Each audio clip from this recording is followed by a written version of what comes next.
ব্রাজিলের snake island এমন একটি দ্বীপ যেখানে সাপ ছাড়া অন্য কোনো প্রাণী বসবাস করতে পারে না। এই দ্বীপে এতটাই পরিমাণে বিষধর সাপ রয়েছে যে পৃথিবীর অন্যান্য জায়গায় এইসব বিষধর সাপকে তেমন একটা দেখা যায় না বললেই চলে। আর ভুলেও কোনো মানুষ এই স্নেক আইল্যান্ডের ভিতরে যাওয়ার সাহসও করে না। তবে চলুন জেনে নেওয়া যাক পৃথিবীর সবচেয়ে ভয়ঙ্কর দ্বীপ সম্পর্কে, যে দ্বীপে বাস করে শুধুমাত্র সাপ। এই পৃথিবীতে প্রায় ৩৫ কোটি প্রজাতি রয়েছে, তার মধ্যে প্রায় ৬৬টি বিষাক্ত সাপের প্রজাতি রয়েছে। সাপের বিষ বাস্তবে তার শিকারকে পচানোর জন্য ব্যবহার করে। এই মারাত্মক বিষ প্রাণঘাতী তো বটেই, কিন্তু অনেক মারণব্যাধির চিকিৎসা করাও সম্ভব হয় না মাঝে মাঝে। এই স্নেক আইল্যান্ডকে ইলহা দা কুমারা গ্রান্ডে বলা হয়। এটি একটি ছোট্ট দ্বীপ যা ব্রাজিলের দক্ষিণ পূর্বে অবস্থিত। এটি সাও পাওলো রাজ্যের অংশ এবং নিজের রেইনফরেস্টের জন্যও পরিচিত। স্নেক আইল্যান্ডে ব্রাজিলের সাও পাওলোর মূল ভূখণ্ডের সমুদ্রতট থেকে প্রায় ২০ মাইল দূরে অবস্থিত।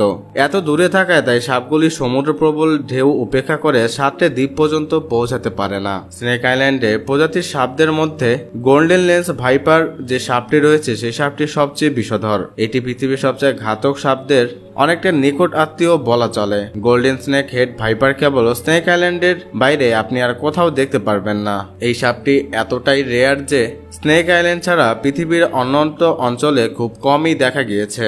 মনে করা হয় ১১,০০০ বছর আগে যখন হিমযুগের সমাপ্তি ঘটে তখন সমুদ্রের পানি বাড়তে থাকায় এই ভূখণ্ডটি আইল্যান্ডের মতো থেকে যায় এবং মূল ভূখণ্ড থেকে বিচ্ছিন্ন হয়ে পড়ে। ফলে সাপগুলো আর সমুদ্র পার করে মূল ভূখণ্ডে ফিরতে পারেনি।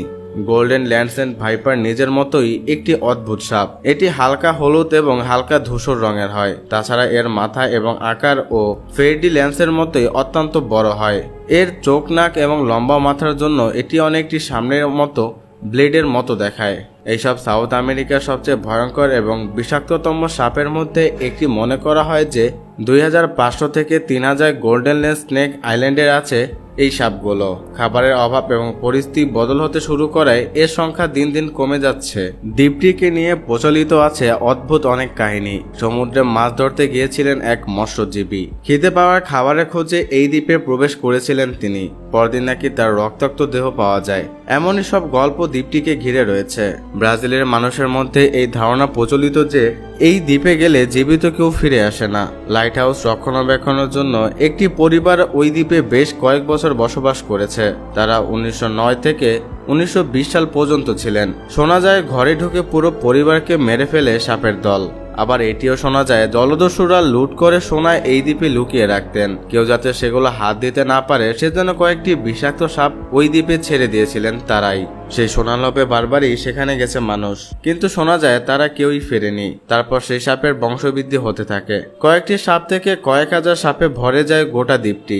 বিজ্ঞানীরা জানিয়েছেন খোঁজ নিয়ে দেখা গেছে ওই সাপ গোল্ডেন ল্যান্ড স্নেক। একটি সমীক্ষায় দেখা গেছে সাপের সংখ্যা এত বেড়েছে যে প্রতি ১ বর্গমিটারে একটা করে সাপ পাওয়া যায়। সাপেদের স্বর্গরাজ্য এই দ্বীপটিকে তাই স্নেক আইল্যান্ড বলা হয়। এখানে এতটাই পরিমাণে সাপ রয়েছে যে পৃথিবীর অন্যান্য দ্বীপে সাপের তুলনায় এইখানে সাপ বসবাস করে কয়েক হাজার গুণ বেশি। আর এতগুলো সাপ একসাথে থাকার কারণে বিভিন্ন পাখি ও পোকামাকড় শিকার করে ওই সাপগুলো নিজেদের পেট ভরায়।